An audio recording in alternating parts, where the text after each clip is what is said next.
दिया हुआ क्वेश्चन है एलिमिनेशन मेथड से सॉल्व करना है। आपको दो इक्वेशंस दे दिए हैं। अब हम लोग को क्या करना है, इसको सिंप्लीफाई करना है। अभी तक हम लोग क्या पढ़ रहे थे, मान लो 3x minus y equal to -9 इस टाइप का इक्वेशन रहता था। अब क्या दे दिया है 3/x minus 1/y equal to -9। तो हम लोग को क्या करना है, सबसे पहले इसको सिंप्लीफाई करना है।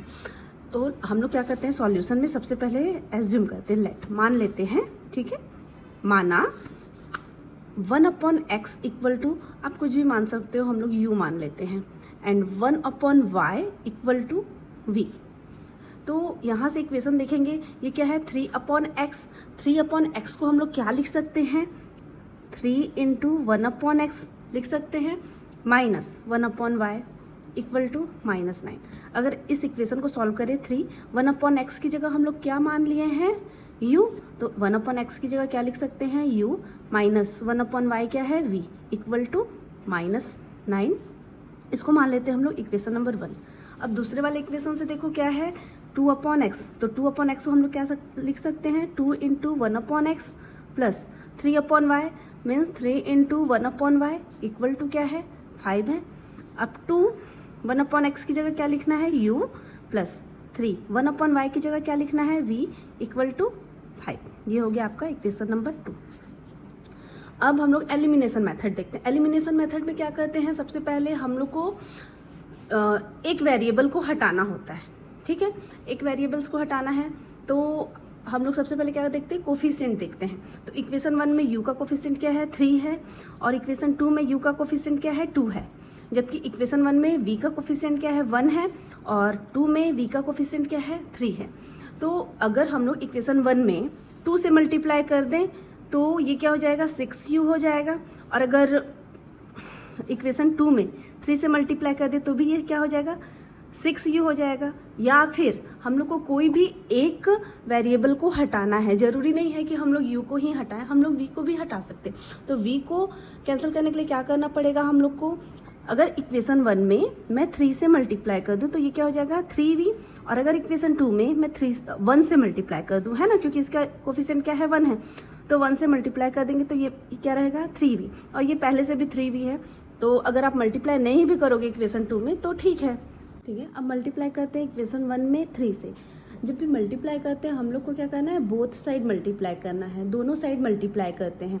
तो क्या हो जाएगा 3 × 3 कितना हो जाएगा 9u माइनस 3 × माइनस v क्या हो जाएगा -3v इक्वल टू -9 × 3 कितना हो जाएगा -27।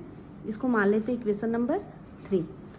अब उसके बाद इक्वेशन नंबर 2 में क्या करना है, 1 से मल्टीप्लाई करना है। तो 1 से मल्टीप्लाई करेंगे तो इक्वेशन क्या रहेगा, एज इट इज़ वैसे ही रहेगा, 3v इक्वल टू 5। ये हो गया हमारा इक्वेशन नंबर 4। अब देखेंगे, सबसे पहले हम लोग साइन चेंज देखते हैं।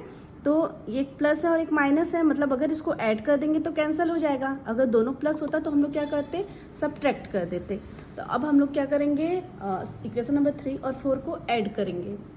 इक्वेशन 3 क्या है हमारा, 9u minus 3v plus equation 4 क्या है, 2u plus 3v। Left side को हमेशा लेफ्ट साइड के साथ ऐड करते हैं और राइट साइड को हमेशा राइट साइड के साथ ही ऐड करते हैं। 27 प्लस 5, 9u प्लस 2u कितना हो जाएगा, u और u को क्या करेंगे, एक साथ ऐड करेंगे तो क्या हो जाएगा 11u माइनस 3v और प्लस 3v क्या हो जाएगा, कैंसिल होके 0 हो जाएगा, इक्वल टू ये u है माइनस 27 प्लस 5 कितना हो जाएगा -22। अब u इक्वल टू -22, 11 क्या है यहाँ पे, मल्टीप्लाई है, क्या हो जाएगा यहाँ डिवाइड हो जाएगा, u इक्वल टू आ गया -2। u की वैल्यू मिल गई। अब इसको इक्वेशन 3 या 4 में रख के क्या करते हैं, v की वैल्यू फाइंड कर लेते हैं। तो now putting u equal to -2 in equation 4। आप इक्वेशन 3 में भी रख सकते थे। इक्वेशन 4 क्या है, 2u plus 3v equal to 5। u की वैल्यू क्या है -2 प्लस 3v इक्वल टू 5। ये क्या होगा -4 प्लस 3v इक्वल टू 5। -4 पक्षांतर होगा, ठीक है, ट्रांसफर करेंगे तो क्या हो जाएगा 5 + 4, तो 3v equal to 9 v equal to क्या हो जाएगा 9/3 इक्वल टू 3। अब क्वेश्चन देखो, क्वेश्चन में क्या दिया था आपको, क्वेश्चन में u और v की वैल्यू फाइंड नहीं करना था। अगर आप इतना करके क्वेश्चन को छोड़ देते हो तो आपका क्वेश्चन जो है आपने आधा ही सॉल्व किया है। क्यों? क्योंकि क्वेश्चन जो दिया था वो क्या दिया था, वो तो x और y के फॉर्म में दिया था। क्वेश्चन का वेरिएबल जो था वो क्या था, वो x और y था, ना कि u और v। u v तो हम लोग क्वेश्चन को सिंप्लीफाई करने के लिए माने थे। तो अब हम लोग को क्या फाइंड करना पड़ेगा, x और y की वैल्यू। तो यहाँ पर हम लोग क्या मानेंगे, हेंस। अब बताइए x क्या था, हम लोग 1/x इक्वल टू क्या था, u था। इसको सॉल्व करते हैं। x क्या है यहाँ पर, डिनोमिनेटर में है, ठीक है। तो अगर हम लोग इसको पक्षांतर करते हैं तो ये क्या हो जाएगा ux। अब हम लोग क्या करते हैं, पहले x था, अब u को हम लोग ट्रांसफर करते हैं इस साइड, लेफ्ट साइड, तो क्या हो जाएगा 1/u इक्वल टू x। मतलब x का मान क्या है, x इक्वल टू है 1/u। तो x इक्वल टू क्या मिल जाएगा यहाँ पे 1/u। u की वैल्यू कितनी मिली है -2, तो ये क्या हो जाएगा -1/2। अब वैसे ही y का मान निकालना है, ठीक है।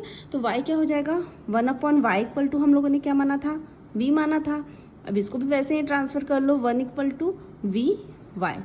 तो 1/v इक्वल टू क्या हो गया y। मतलब y का मान कितना है, y इक्वल टू 1/v। और हम लोग को v की वैल्यू कितनी मिली थी 1/3।